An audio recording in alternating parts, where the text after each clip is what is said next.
Last వీడియోలో చెప్పినట్టు మేము టెంపుల్కి అయితే రీచ్ అయిపోయాము. ఇది పూణేలో ప్రతి బాలాజీ అని చెప్పి వెంకటేశ్వర స్వామి టెంపుల్.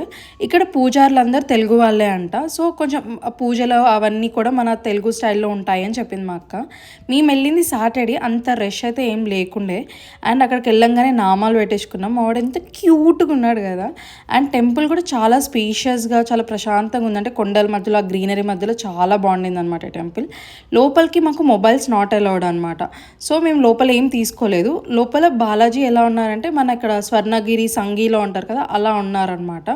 అండ్ అలా అక్కడ ప్రశాంతంగా గడిపేసి ఇక్కడ బయటకు వచ్చి కొంచెం మా చిన్నోడితో అందరం ఒక ఫోటో సెషన్ చేసుకున్నాము.